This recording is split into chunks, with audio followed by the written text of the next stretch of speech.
qui nous ont fait que nous puissions perdre 2 places. D'abord, je voudrais dire que le rapport Doing Business, vous savez, il concerne beaucoup d'autres pays, n'est-ce pas?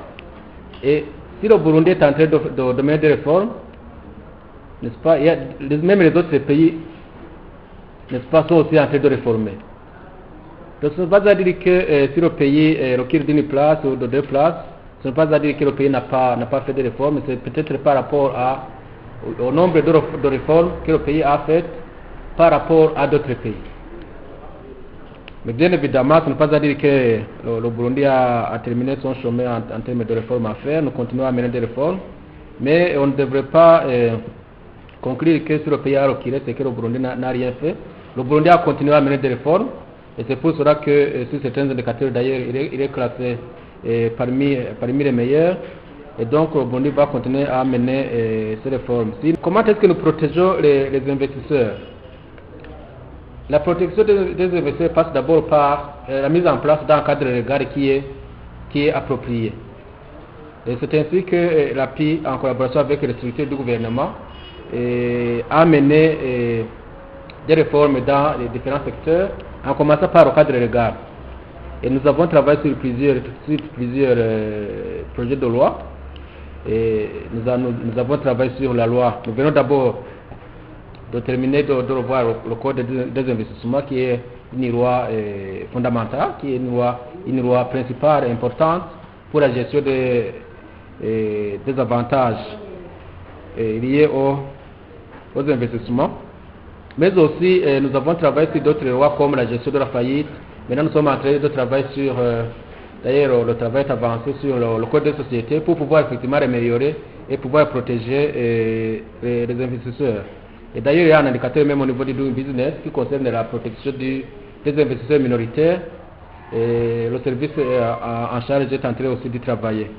Donc, globalement, la protection des investisseurs doit passer par la mise en place d'un cadre légal qui est rassurant. Quand est-ce que nous comparons aux autres agences de promotion des investissements de la communauté?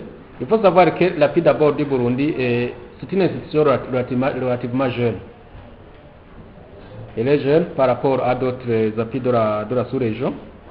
Mais cela ne veut pas dire que nous sommes en arrière par rapport à d'autres. Nous avons fait un travail louable, vous avez toujours suivi les réalisations de l'API. L'API a beaucoup contribué dans la lutte contre l'informel, en créant les entreprises, en essayant de les insérer dans le circuit formel à travers l'immatriculation de ces entreprises. Et ça, c'est un travail louable. Alors, est-ce que nous avons les conditions suffisantes pour que le Burundi puisse être une destination privilégiée? Je peux affirmer que oui. Je peux affirmer que oui, parce que même au niveau du Doing Business, les indicateurs, la plupart des indicateurs, nous essayons d'y travailler. Nous sommes par exemple en avance en termes de ce qui est de la création d'entreprises. Ici au Burundi, on peut créer son entreprise en moins d'une journée. Je crois qu'en 3 heures, on peut créer son entreprise. Donc ça, c'est une condition qui montre que nous faisons des efforts. Et nous sommes en train aussi de travailler sur d'autres indicateurs. Si nous avons des moyens financiers, nous allons d'ailleurs informatiser même le guichet unique de création d'entreprise pour que même celui qui est à l'étranger puisse même créer son entreprise en ligne. Mais ceci sera conditionné effectivement par la disponibilité des ressources. Alors l'autre condition, c'est la stabilité et c'est la sécurité au niveau du pays. Et nous constatons que de plus en plus, le pays est en sécurité. Et donc nous voudrions inviter tous les investisseurs à venir investir. L'investissement dans le domaine de l'agriculture, je voudrais d'abord dire que ce n'est pas un problème de marché. Ce n'est pas un problème de marché. Le marché des produits agricoles, il est là, au Burundi, comme dans la communauté est-africaine. Donc, les opportunités sont là pour la commercialisation de ces produits. Et comment résoudre le blocage? Bien évidemment, nous sommes un pays qui n'a pas suffisamment de terre.